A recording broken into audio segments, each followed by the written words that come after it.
واحد من الشباب جاءني وأنا في مسجدي في مكة، جاء يسألني سؤال، فوجدت أنه من هذه المجموعة، فجلست أناقشه، فسألته عني، قلت: إيش أنا في نظرك؟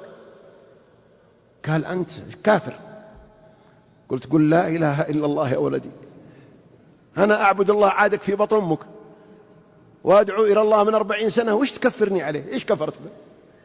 قال: لأنه تنطبق عليك إحدى مكفرات نواقض الإسلام. قلت: وش هي؟ قال: من لم يكفر المشركين أو شك في كفرهم كفر. قلت: أنا أكفر المشركين؟ من قال لك إني ما أكفر المشركين ولا أشك في كفر المشركين؟ قال: هؤلاء. قلت: من؟ قال: الناس الموجودين. قلت: هؤلاء مسلمين ما هم مشركين، كيف أكفر المسلمين؟ الناقض يقول من لم يكفر المشركين، وأنا ما أكفر المسلمين، أنت اللي تكفر المسلمين. قال: إيش؟ قلت: نعم، اقرأ الناقض، اقرأ. طلع الجوال وإنه يقرأ. قال: والله فاتت عليه. قلت: أصلها فاتت عليك هذه وغيرها، تعلم يا ولدي. حتى أني سألته عن، قلت: الشيخ عبد الرحمن بن عبد العزيز السديس إيش هو في نظرك؟ قال: هذا من أكبر الكفار، ما هو كافر، لا، يقول كافر كبير. قلت: ليش؟ قال: لأنه يدعو لولاة الأمر، هذا نفاق. قلت: إيش حكم الدعاء لولي الأمر؟ قال: ما أدري. قلت: ما تدري وتكفر وانت ما تدري يا جاهل؟ تدري ان الدعاء لولي الأمر سمة أهل السنة وشعار أهل السنة.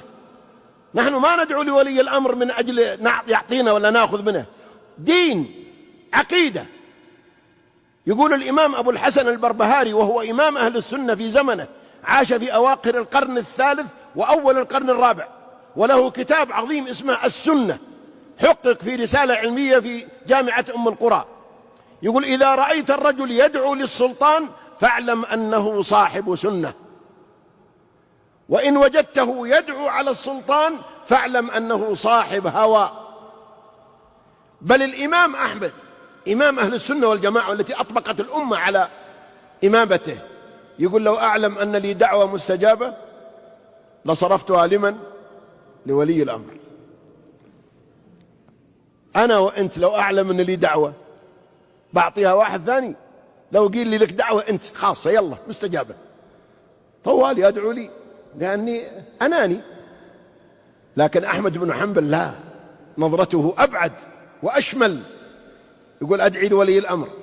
قيل له: انظر يا أبا عبد الله، ليش؟ قال: إن دعوتي لي لا تتجاوزني، ودعوتي لولي الأمر تتجاوزه إلى غيره، إذ بصلاح ولي الأمر صلاح الأمة.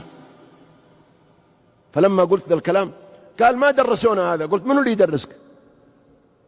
قال: في النت. عجيب، الشيخ حقه النت. وهذه الكارثة، انك تتخذ من لا تعرف هو عالم ولا جاهل، حتى ما لهم أسماء، أبو محمد، أبو فلان، أبو، بس كنى.